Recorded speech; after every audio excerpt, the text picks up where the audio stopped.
Warning disclaimer, the following stories are inspired by real folklore and urban legends. They are intended for entertainment purposes only. Some stories may contain content that is disturbing or unsettling to sensitive viewers.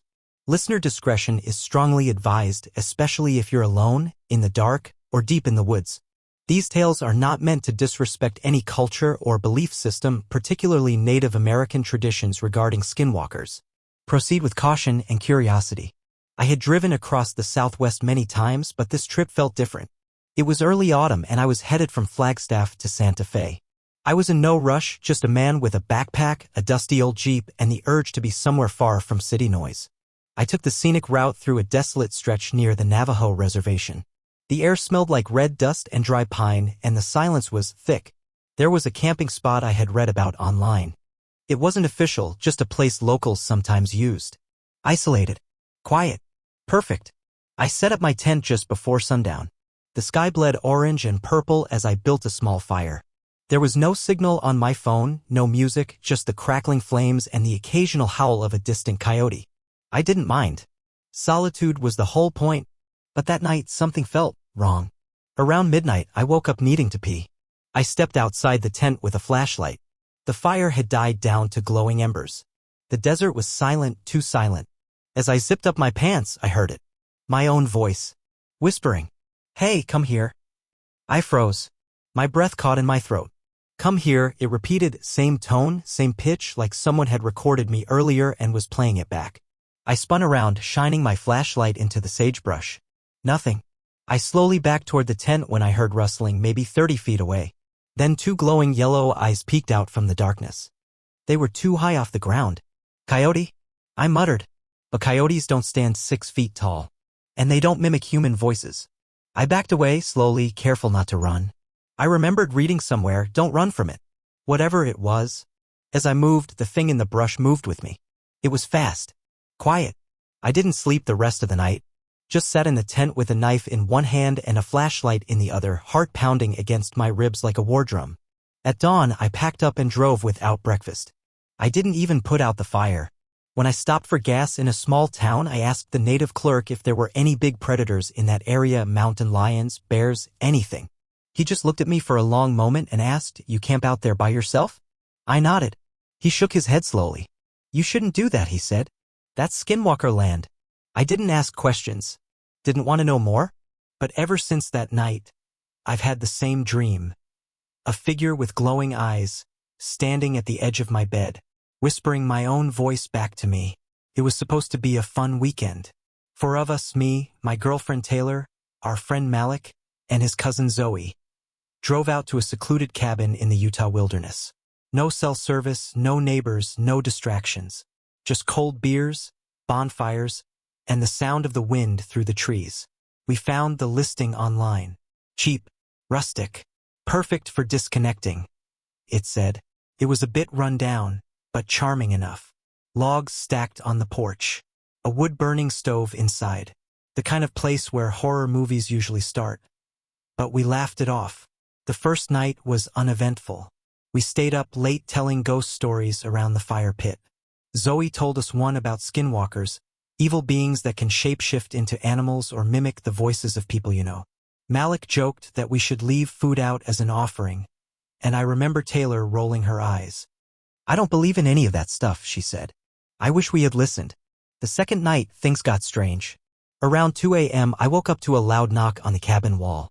Not the door, the wall. Then it circled around the house. Knock, knock, knock. Always at shoulder height. At first, I thought it was a bear, but there was something rhythmic about it. Calculated. I got up and looked out the window. Just trees swaying in the wind. But I saw something, a shadow moving between them. Not running. Pacing. Watching. I woke Malik up. He was groggy, annoyed. Probably a deer or something, he said, but when we stepped outside to check, the forest was dead silent. No wind. No bugs. No animal sounds. Zoe came out too. "Do you smell that?" she whispered. There was a thick, coppery scent in the air. Like rust. Or blood. We went back in and locked every door and window. The next day, Taylor was off. Quiet. Pale. She told me she didn't sleep much. Said she heard someone calling her name from the forest all night. I told her it was probably just the wind. But later that afternoon I found bare human footprints in the dirt behind the cabin. No shoes. No tread marks. Just toes and heels. Dozens of them. That night, things got worse. Around midnight, Taylor started screaming. I ran to our room and found her backed up against the window, pointing outside. There was a man with a deer skull standing in the trees. I looked and saw it just for a second. A tall figure, unnaturally thin, with long arms and something white and bony on its head. It didn't move. It didn't blink. Then it was gone. Malik grabbed a flashlight and we all went outside against our better judgment. But the thing had vanished. When we came back in, Zoe was missing. Her boots were still by the door. Her jacket was still on the hook. We searched the woods with flashlights for hours. Called out until our voices cracked. But no answer. No footprints. Nothing. The next morning we drove to the nearest ranger station. They organized a search party. They found nothing. No signs of a struggle. No blood. No tracks. Just gone. That was 2 years ago. Zoe was never found. Taylor doesn't talk about that weekend anymore. She won't even go near the woods. Malik moved back to the city and refuses to take camping trips now. As for me, I still hear the knocking sometimes in my dreams. 3 knocks. Circle the house. 3 more. And sometimes when I'm driving at night, I see a deer on the side of the road standing too still. Watching. Waiting. I used to be a solo hunter. Grew up in a small town in northern Alberta, Canada, where the forests are thick, the winters are brutal, and the cold feels like it bites right through your skin. I knew those woods better than anyone. Or so I thought. One winter, I decided to do a 3-day solo trip during a fresh snowstorm, something I'd done many times before. Rifle, gear, enough food, and firewood to last a week if needed. I set up camp about 15 miles out near an old logging trail no one uses anymore. First day was calm. Saw a couple of moose tracks, a few wolves far in the distance. The cold was sharp but manageable. But the second night, everything changed. It started with the wind. Not the usual sharp whistle or icy howl. This wind moaned like it carried a voice inside it. A voice that knew my name. I thought I was just tired. Maybe even slightly hypothermic. But then I heard it again, right outside my tent. Daniel, it wasn't a shout. It was barely a whisper. But it was clear. And it was my late father's voice. He died when I was 17. I stepped out with my flashlight and rifle. The snow had stopped. The forest was silent. I turned in a slow circle. That's when I saw the prints. They weren't boot prints. Not paws either. Bare, human-like feet. But too long. Too narrow. Too many toes. They circled my camp and then wandered off into the dark. I followed them for maybe 50 yards before something deep in my gut told me to stop. The trees looked different out there. Too dense. The air felt wrong, like I had crossed some invisible line. And then, I saw it. It was perched in a tree, 15 feet up, gaunt, almost skeletal, with gray skin stretched tight over bones. Its arms were way too long. The face looked almost human, but twisted, hollowed out, and hungry. Antlers like jagged black branches curled from its skull. It didn't move. I didn't move. Then it smiled. I don't remember running back to camp. I don't remember packing. All I remember is stumbling through the dark forest with snow slicing at my eyes and that feeling that something was behind me no matter how fast I moved. By dawn, I made it back to the logging trail. My truck's battery was dead, but I waited inside with the rifle pointed at the tree line until another hunter came by that afternoon. When I told him what happened, he went pale. Wouldn't look me in the eye. "You seen a Wendigo," he finally said. I laughed at first. Thought he was messing with me. But then he told me stories, real stories, from his grandfather, from the elders. About men who turned to cannibalism during famines and became monsters. Creatures that roam the forest, smelling human flesh. Always starving. Always mimicking voices to lure the lost. They walk on bones, he said, because their own feet rotted away. I quit solo hunting after that. Haven't stepped foot in those woods again. Sometimes I hear the wind at night, even in town. And sometimes I still hear my father calling my name. But I don't answer. Not anymore. I used to run a small YouTube channel with my friend Eric. We called it Cryptid Crackdown. It was mostly for fun, urban legend deep dives, late-night investigations, and creepy location explorations. Low budget, lots of flashlight footage, nothing ever truly scary. Until the night we explored the abandoned copper mine near Jerome, Arizona. The mine was closed in the 70s after a cave-in killed 6 workers. Locals said it was cursed. Some believed it was haunted. Others, especially older folks, warned us not to go near it. Something still lives down there, one guy told us at a diner. Something that never crawled out. We laughed it off. Just the kind of rumor that made for good content. God, we were stupid. We hiked in just before sundown. Took the side trail locals warned about, the one that wasn't on any of the maps. Eric kept joking about finally catching the Jersey Devil of the Southwest. But when we reached the mine's entrance, it wasn't funny anymore. The air smelled sick, like mold and old meat. Cold air pushed from the shaft like something exhaled from below. We clicked on our flashlights, turned on the GoPros, and stepped inside. The first 30 minutes were typical: rusty tracks, collapsed beams, graffiti, old tools left behind. We were about to turn back when Eric noticed something weird on the far wall. It looked like an animal skull, but not from anything we recognized. Almost insectoid, but with fangs. Around it, someone had drawn symbols in red chalk, circles, jagged lines, something like runes. "Looks staged," Eric said. "Probably a prank." But I noticed something else. Bones. Small ones. Dozens of them. Arranged in neat spirals around the skull. Not just animal bones, some looked human. Eric wanted to film a close-up. I begged him to leave. We argued. Then we heard it. Not footsteps. Not breathing. A clicking sound. Fast. Repetitive. Like bones snapping over and over again. Then silence. Then a growl. Deep. Wet. Not from any animal I'd ever heard. We ran. We didn't make it far. Something moved behind us. Fast, like it crawled sideways along the wall. Our flashlights glitched. Eric screamed and dropped his camera. I turned around and caught a glimpse of it. Tall. Too tall. Thin limbs that bent the wrong way. Skin the color of ash. No face, just a slit across the head that opened sideways like a second mouth. And those clicking sounds, they came from its joints, its bones snapping into place as it moved. I dragged Eric back toward the entrance, but it was like the mind didn't want us to leave. The path twisted. Places we'd already passed weren't the same. It felt like time was warping. Like we were walking in circles underground. When we finally burst out of the tunnel, it was morning. We had been in there over 10 hours. We thought it was maybe 2. Eric was never the same. He quit the channel, deleted all our videos, stopped answering my calls. I kept one copy of the footage from that night. It's corrupted, glitchy, distorted, full of static. But in one frame right before the camera hits the floor, you can see its hand. 5 fingers. Too long. Bone thin. Gray as ash. A cryptozoologist I contacted later told me it resembled descriptions of something called a subwalker, a cryptid rarely mentioned, often confused with skinwalkers or wendigos. But this one lives underground. Feeds on those who trespass. Some believe it's ancient. Not even of this world. He told me to burn the footage. I didn't. But sometimes late at night I hear clicking outside my window. And my closet door never stays shut. I've been a long-haul trucker for over 15 years. I've driven through rain, snow, twisters, you name it. Seen accidents. Seen people die. But nothing compares to what I picked up on Highway 491, right outside Gallup, New Mexico. They used to call it Route 666. Some say it's cursed. I didn't believe in any of that.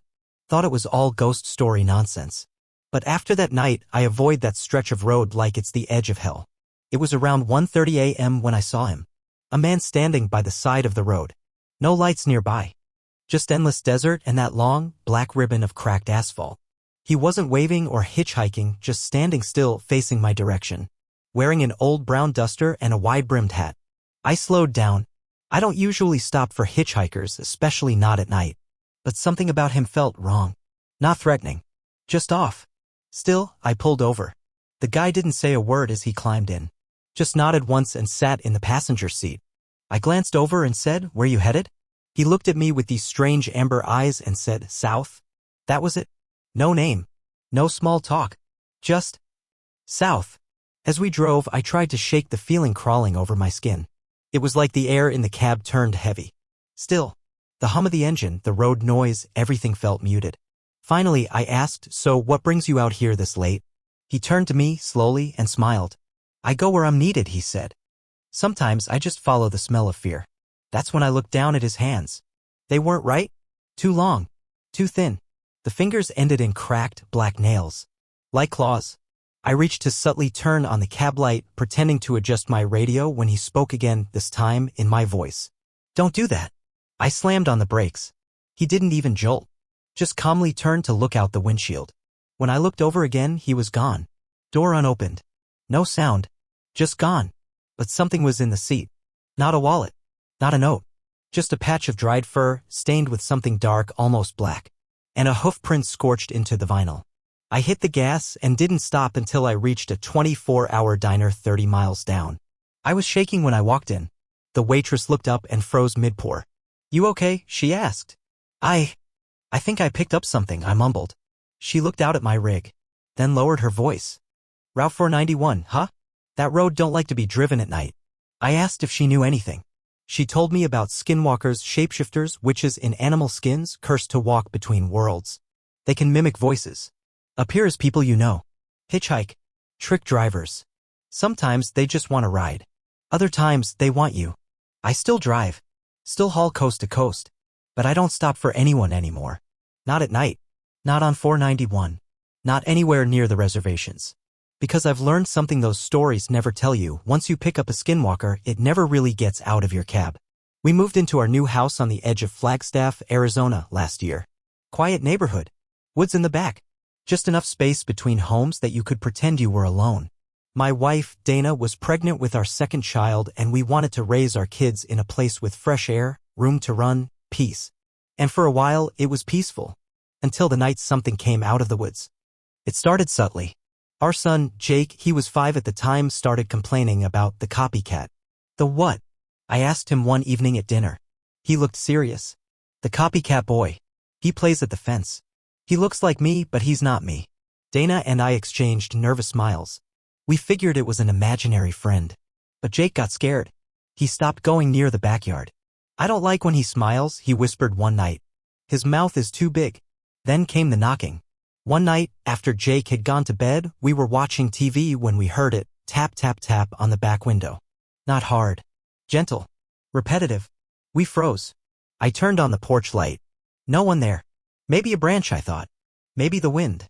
Until it happened again. 3 nights in a row. Always after dark. Always from the same window, Jake's bedroom. One night, Dana shook me awake around 2 a.m. "Someone's calling for Jake," she whispered. I got up, heart racing. The voice was faint, coming from the woods. But unmistakable. "Dad, I'm out here. Come get me." But Jake was still asleep in his bed. The voice was his, but it wasn't coming from the house. Came from behind it. I stepped out onto the back porch with a flashlight. Called out, "Jake's inside. Who's out there?" The voice called again, closer this time. "Dad, I'm lost."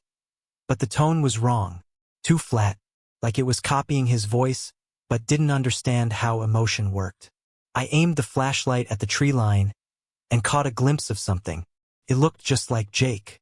Same pajamas, same haircut, but it was too tall, his neck too long. Its arms dangled at its sides like wet ropes. It just stood there, staring at me with a wide, lifeless grin. I blinked, and it was gone. We brought in a local spiritual advisor the next day, an old Navajo woman named Elsie. A neighbor recommended her. She listened quietly as I described what we'd seen. Then she nodded and said one word, mimic. She explained that in some indigenous beliefs, mimics are spirits that echo the appearance and voice of loved ones to lure victims into the woods. They often imitate children because it draws people out. They never enter the house, not unless you invite them. They're old, she said. Older than language. If you talk to them too long, you forget who you are.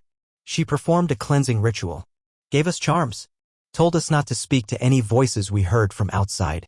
And for a while, things were calm. But I still hear him sometimes. Jake's voice. Outside the window at 3 a.m. Soft. Repetitive. "Dad, I'm cold, please come get me," and every time I hear it, my legs start to move on their own. Toward the door. Toward the trees. But then I remember Elsie's warning, if you speak back, it learns your real voice. I was working for a construction company just outside of Moab, Utah.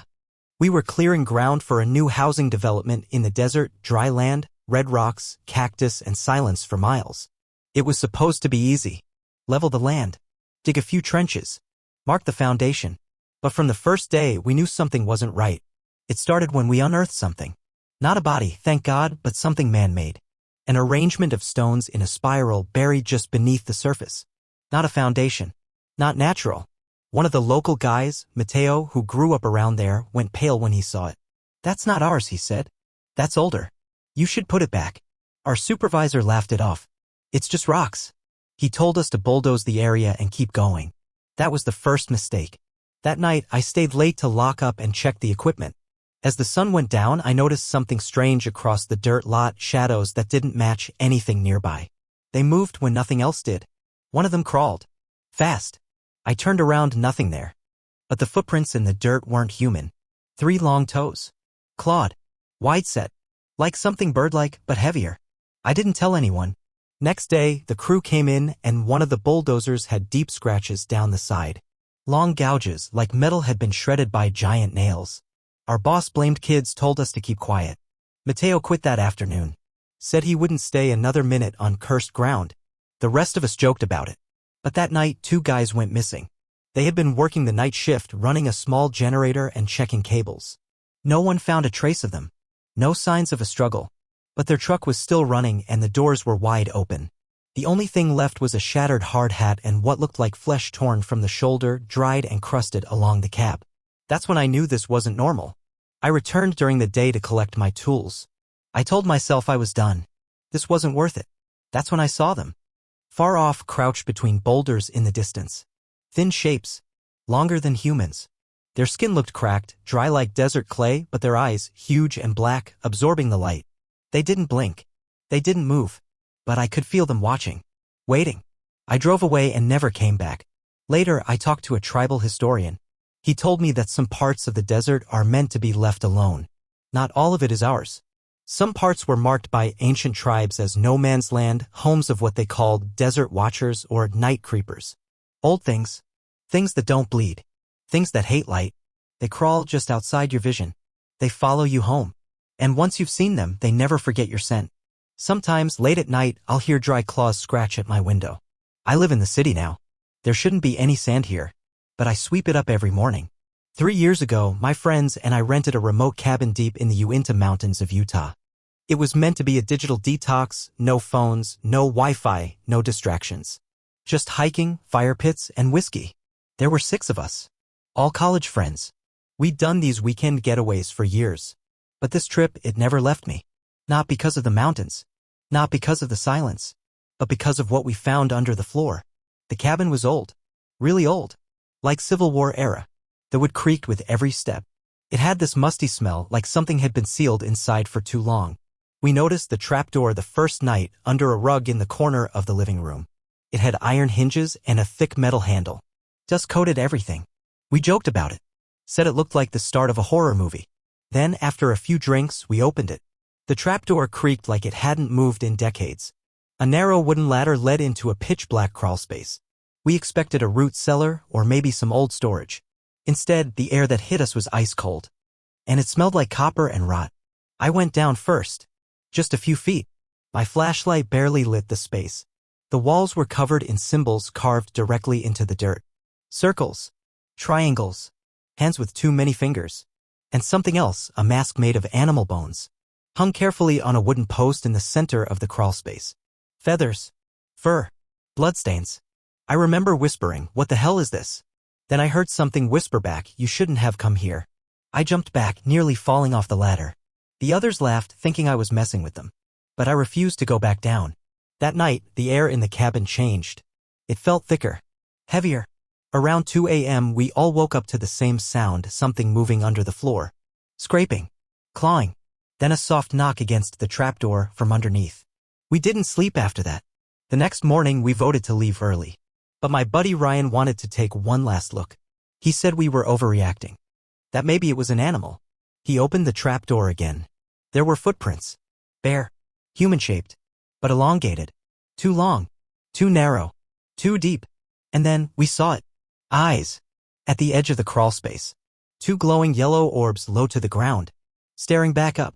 Ryan screamed and slammed the door shut. We piled furniture on top of it and left the cabin within 10 minutes. We never talked about it again. Until last year, when I found out Ryan had gone missing while hiking near that same mountain range. The rescue team never found his body. But they found his camera. The last photo? A dark shape crouched near a tree. Tall, skin stretched over bone, a deer skull hanging from its neck like a trophy. And behind it, a mask made of bones. Just like the one under the trapdoor. To this day, I don't know what we disturbed. But I do know this, some things are buried for a reason. And once you let them out, they find their way back to you.